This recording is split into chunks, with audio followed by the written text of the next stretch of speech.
నమస్తే, welcome to Suvarna media.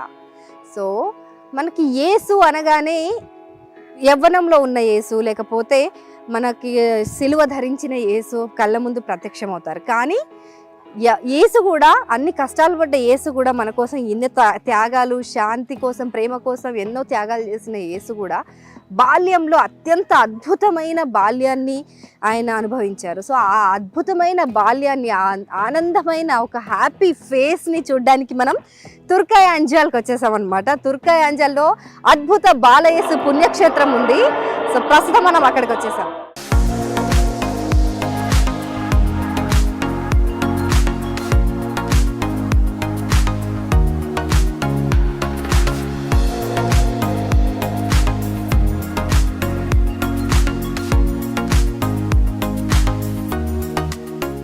So మనం church ప్రధాన ద్వారం దగ్గర ఉన్నాం. ప్రధాన ద్వారంలోకి లోపల ఎంటర్ అయిపోదాం. లోపల ఎట్లుంది అవన్నీ మీకు చూపిస్తాను రండి.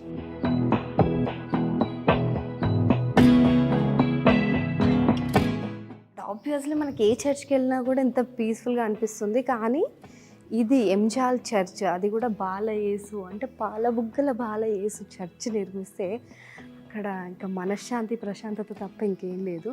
కొంతమంది ఆల్రెడీ అక్కడ ప్రార్థనలు చేసుకుంటున్నారు కాబట్టి నేను స్లోగా మాట్లాడుతున్నాను. ఒకసారి రౌండ్ చేద్దాం.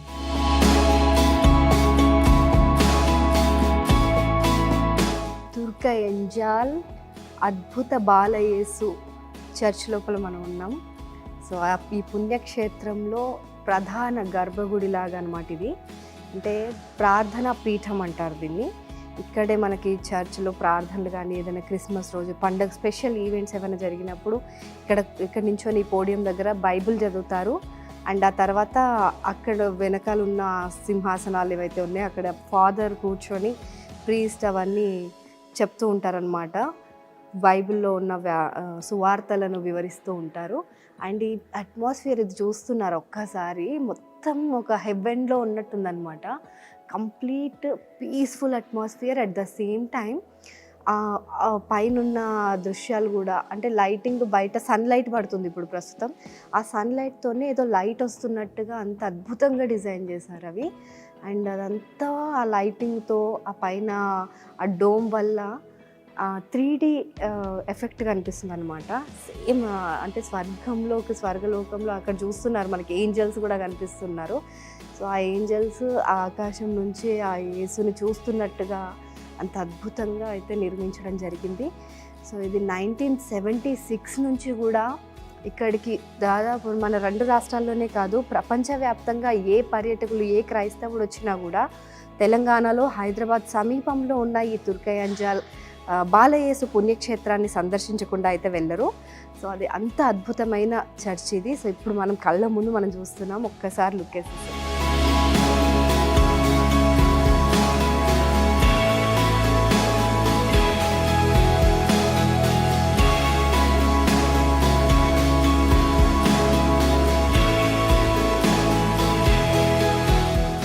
ఇప్పుడు నా వెనకాల చూస్తున్నారు కదా, దివ్యబలి పీఠం, ప్రార్థనా పీఠం అంటాం కదా అది. అండ్ అదైతే నిజంగా స్వర్గంలో యేసు ఉన్నట్టుగానే అనిపిస్తుంది. అండ్ లోపల రాగానే ఆ అట్మాస్ఫియర్, ఆ పీస్ అట్లా ఆటోమేటిక్గా వచ్చేస్తుంది అనమాట. ఎందుకంటే 3.5 ఎకరాల విస్తీర్ణంలో నిర్మించబడిన పుణ్యక్షేత్రం ఇది. అండ్ ఎటు చూసినా గ్రీనరీ అదంతా కనిపిస్తుంది. అండ్ ఈ పీఠం పక్కనే కుడివైపు చూసుకుంటే మేరీమాత స్వరూపం కనిపిస్తుంది. ఇటువైపు చూస్తే మనకు అద్భుత బాల యేసు స్వరూపం దర్శనమిస్తుంది అనమాట.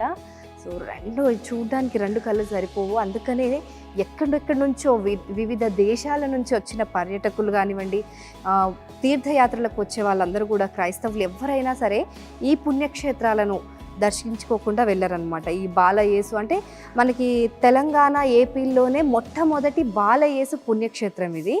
సో అద్భుత బాలయేసు పుణ్యక్షేత్రానికి అంతటి విశిష్టత ఉంది కాబట్టి ఎక్కడెక్కడి నుంచో వచ్చి ఇక్కడికి సందర్శకులు వచ్చి దర్శించుకుంటూ ఉంటారు బాలయేసుని. అండ్ ఇక్కడ ఎన్నో మహత్యాలు కూడా జరిగాయంట. అంటే చాలామందికి వాళ్ళ కష్టాలు తీరిపోవడంతో పాటు ప్రత్యక్షంగా అవిటి వాళ్ళకు కాళ్ళు వచ్చినవి, అలాంటి ఘటనలు జరిగాయంట. అంటే ఎంతోమంది పిల్లలు లేకుండా వచ్చే వాళ్ళకు కూడా ఇక్కడ పిల్లలు కలిగారని చెప్పి, ఏ కష్టంతో వచ్చినా సరే అంటే మనసులో అనుకొని ఇక్కడ కాసేపు ప్రార్థన చేసుకుంటే అంటే మేనిఫెస్టేషన్ అనమాట.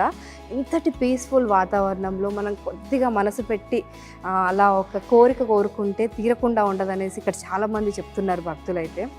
సో ఇక మనం ఇంకా బయటికి వెళ్ళి చూద్దాం. ఇక్కడ కూడా పైన ఈ ఆలయంలో అంటే మనకి పుణ్యక్షేత్రంలోనే ఆ 14 స్టేషన్స్ ఉంటాయి కదా, ఆ 14 స్టేషన్స్ని కూడా అందంగా చిత్రీకరించారు. ఒకసారి లుక్ వేసేద్దాం.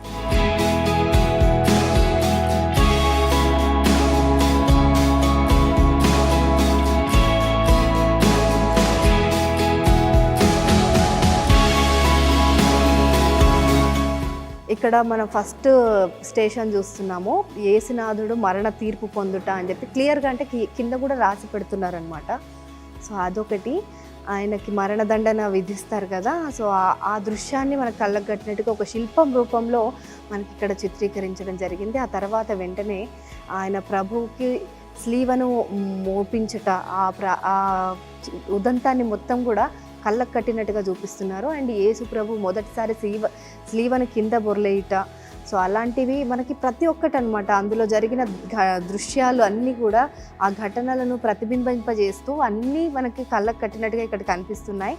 అండ్ యేసు ప్రభు తన దివ్యమాతకు ఎదురుపడుట, సో ఇటు మనకు చుట్టుప్రక్కల ఈ గోడకి ఎటువైపుగా కూడా ఖాళీ లేకుండా మనకి ఇవన్నీ కూడా చిత్రాలు దర్శనమిస్తూ ఉన్నాయన్నమాట. అటు పక్కన మనకి ఇంకొక ఫ్లోర్ కూడా ఉంది. ఇది 2 అంతస్తుల భవనము. అయితే ఒక అంతస్తులో పైన భక్తులకు సరిపోకపోవడం వల్ల జనాలు అత్యధికంగా వేలాది మంది తరలిస్తుంటారు కదా, అందుకని వాళ్ళకి ఇంకో ఫ్లోర్లో కూడా కూర్చొని ప్రార్థనలు చేసుకోవడానికి ఒక ప్లేస్ని క్రియేట్ చేశారు లోపల మందిరం లోపల. అంటే దీన్ని ఏమంటారు, ఆలయం అంటారు, చర్చ్ అంటారు, పుణ్యక్షేత్రం అంటారు, వాట్ ఎవర్ ఇట్ ఈస్. అందరు వచ్చి ఇక్కడికి ప్రశాంతత కోసం వస్తారు. అండ్ తమ కోరికలు యేసు ప్రభువుకి చెప్పుకోవాలని చెప్పి వస్తుంటారు. అండ్ ఆ బాల యేసుని దర్శించుకోవాలి అని చెప్పి వస్తుంటారు. సో వాళ్ళందరి కోరికలు తీర్చడానికి ఇక్కడ నిర్వాహకులు కూడా ఎంతో శ్రద్ధ పెట్టి ప్రతి ఒక్కరిని దృష్టిలో పెట్టుకొని అన్ని ఏర్పాట్లు అయితే చేశారు.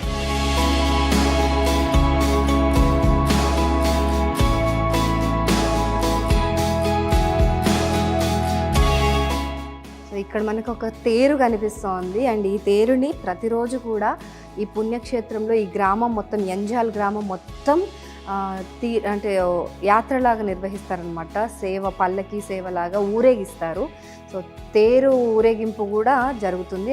అందులో మనకి బాల యేసు కనిపిస్తున్నారు.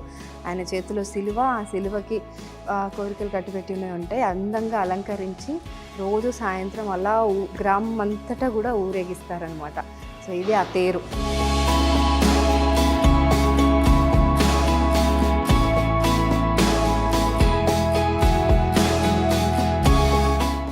ద్వారం పైన కూడా, ప్రధాన ద్వారం పైన కూడా కనిపిస్తుంది. ఎంత చక్కగా చెక్కి పెట్టారనమాట. ఇది దాదాపు 10 అడుగుల ఎత్తులో ఉంది.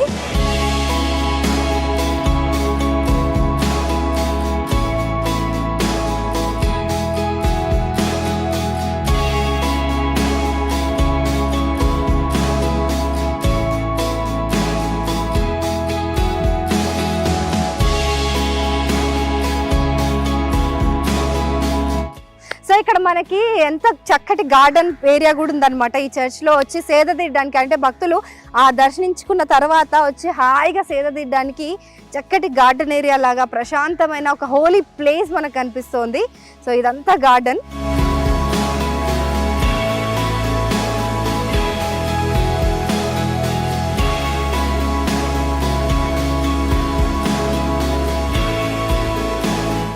అలాగే మనకి ఇటువైపు చూసుకుంటే యాత్రికుల కోసం, అంటే బాలయేసు కోసం దర్శించుకోవడానికి పుణ్యక్షేత్రానికి వచ్చే వాళ్ళు ఉంటారు కదా, వాళ్ళందరికీ ఒక యాత్రిక నిలయం లాగా ఏర్పాటు చేశారు ఇది. సో ఇక్కడ వాష్రూమ్స్ ఇవన్నీ కూడా ఉంటాయి వాళ్ళకి అందుబాటులో. వాళ్ళు వచ్చినప్పుడు ఎవరైనా స్టే చేయాలనుకుంటే వాళ్ళందరికీ శుభ్రం చేసి ఈ గదులను ప్రొవైడ్ చేస్తారంట. సో ఇది చక్కటి వాతావరణం. అసలు బయట లోపల ఎంత ప్రశాంతంగా ఉందో బయట అంతకంటే కూడా ప్రశాంతంగా ఉందన్నమాట. సో మనం ఇందాక చూసాం కదా, అక్కడ జపమాలకు సంబంధించిన 5 ఘట్టాలను వాళ్ళు చక్కగా చిత్రీకరించారు. ఆ తర్వాత మనకి ఇక్కడ చక్కటి గార్డెన్ ఏరియా ఉంది.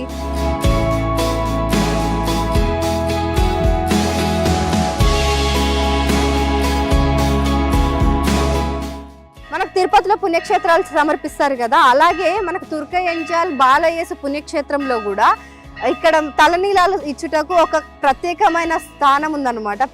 ఒక ప్లేస్ ఉంది. అంటే ఎక్కడెక్కడి నుంచో మొక్కుకున్న వాళ్ళు ఉంటారు. అంటే వాళ్ళందరూ వచ్చి ఇక్కడ మనకు కోరికలు తీరిపోతే తలనీలాలు సమర్పిస్తామని ఒక కోరికలు కూడా కోరుకుంటూ ఉంటారు. సో వాళ్ళందరూ ఇక్కడికి వచ్చి తలనీలాలు ఇవ్వడానికి కూడా, అంటే ఇది ఒక పుణ్యక్షేత్రం అనడానికి ఇది నిదర్శనం అనమాట. సో అంత ప్రాముఖ్యత ఉంది. ఎక్కడెక్కడి నుంచో ఎన్నో రాష్ట్రాల నుంచి విదేశాల నుంచి కూడా వచ్చి ఇక్కడ తలనీలాలు సమర్పిస్తూ ఉంటారు, మన బాలయేసుని సందర్శించుకుంటూ ఉంటారు అనమాట. సో వెనకాల మనకి ఇక్కడ కనిపిస్తున్నాయి 14 ఘట్టాలు. అంటే యేసు సిలువ ధరించినప్పుడు 14 ఘట్టాలు ఏవైతే ఉన్నాయో అవన్నీ నా వెనక మీకు కనిపిస్తూనే ఉన్నాయి. సో అవన్నీ దగ్గరికి వెళ్ళి మనం చూసేద్దాం రండి.